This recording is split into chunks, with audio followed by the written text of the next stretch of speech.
Welcome back. I'm, of course, the DIY outdoor guy. Today, we're going to be making our own automatic fisherman. All right, so there's a few things you're going to need. You're going to need a pair of wire cutters.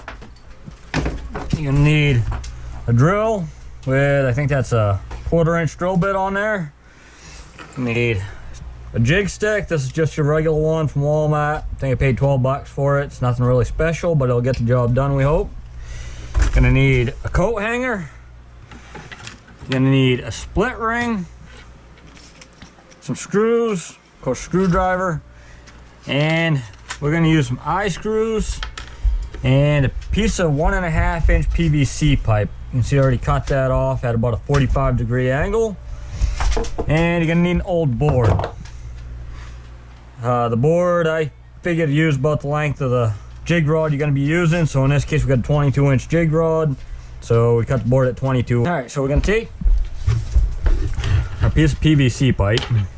The board's a little bit rounded, so I'm going to do this on the top of the rounded side. Now we're going to have to pre-drill this. So we're going to want to go back pretty close to the end of the board, but not so far back that we're going to split the board. Now we're just going to go ahead and pre-drill this. We'll want to start in at kind of a 90 degree. And once you start getting your hole, you can go ahead and bring that drill bit up enough to poke in there.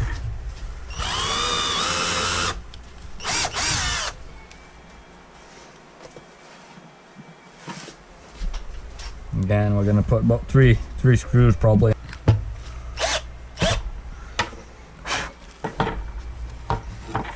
Alright, so we'll grab one of our screws. There you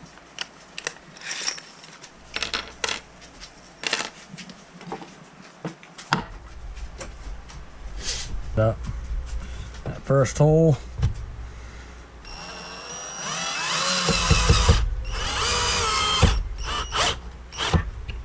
I just want to go until it just starts sinking in a little bit right there.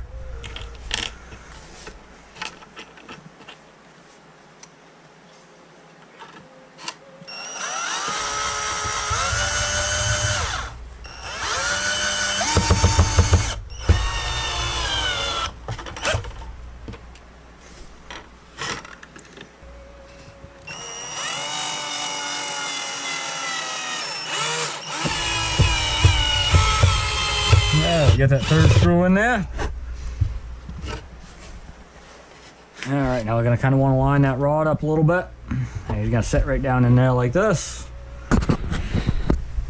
Now it's gonna come down.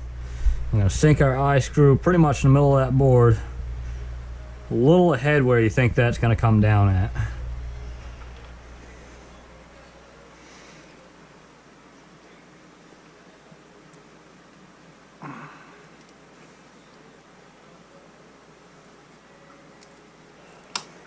All right, now we're gonna want to stop that so it's running kind of vertical with the board itself, or the edges of the board. All right, we go ahead and put that split ring on there.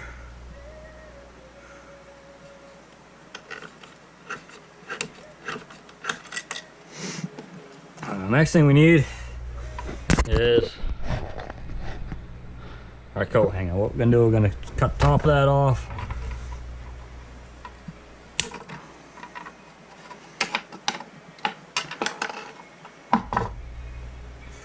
Out. That's going to give us a much longer trigger than what we really need, but that's what we're going to start with.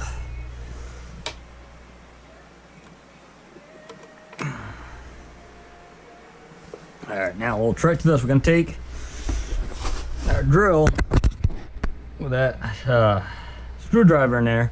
Going to use that for a mold, so we're going to wrap this around that drill so you get a little bit of a nice tight little coil in there like that. Come back up. Now we're going to want that trigger system bent pretty much at a 90 degree. It's going to take a little finagling, but you're going to start at about 90 degree. Alright, now again you got to figure out a boat where that's going to come down. That's actually going to be a boat right there.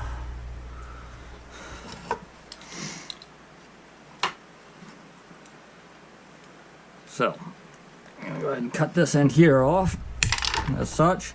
You're gonna want to take about a 1/4 inch end of that and bend just a little bit. All right. Now let's go ahead and put this on our split ring, and we'll get to the other end in just a second.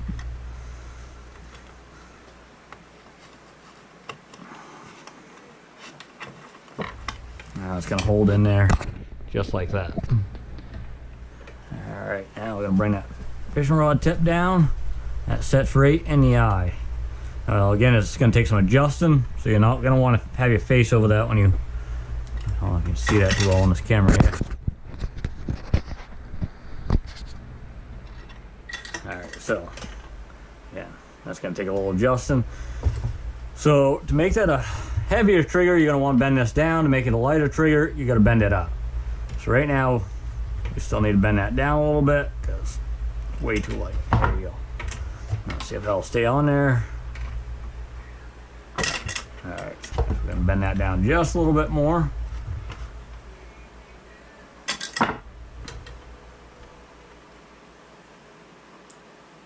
And there you have it. So that's about where that's gonna wind up being there. Hoping you see that. As you can see, we're gonna bend this other end here, but when that line's on there, fish is gonna take the line, that should pop off. There you have it.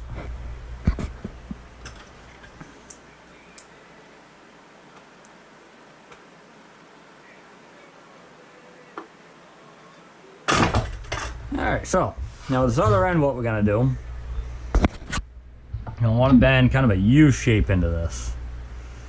Alright, so bend that over as such.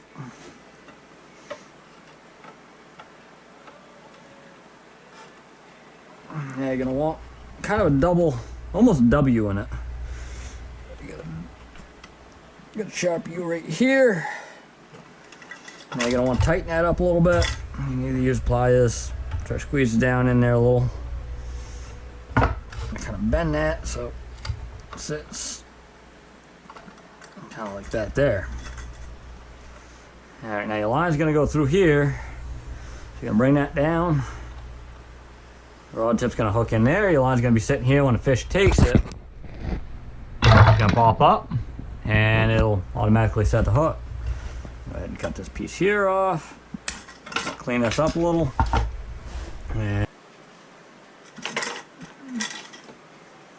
all right, again, so that just goes right into that eyelet there.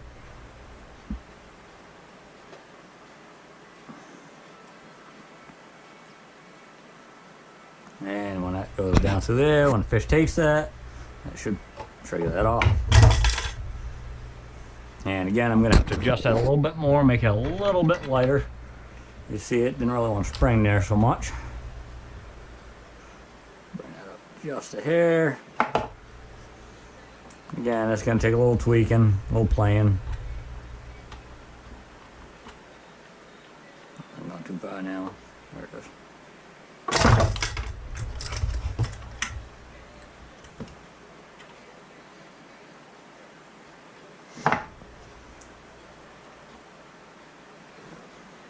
Alright, so you just go ahead and put that in there. Now your line's going to go down to the loop. And again, this is where your ice fishing hole would be, is right here. So when the fish grabs it and runs, that automatically hooks your fish. And you just come over, go ahead and reel them in. Alright, me being me, I like to overdo everything. Again, I'm a little bit worried that if I'm using these as just a regular tip up, I'm not going to be able to see that rod stand up from, 100 yards away. So we are going to put a flag on the end of that rod. Of course, we know me and duct tape. So we're going to take a little chunk of duct tape, slide it in underneath that line. We're going to just fold that in half, just like them homemade traps we made. And we're going to put him on there like this. And hopefully that'll add enough visibility so we can see him from across the lake. Alright, let's go ahead and make sure to smash that subscribe button, and we'll be trying these out on our next video.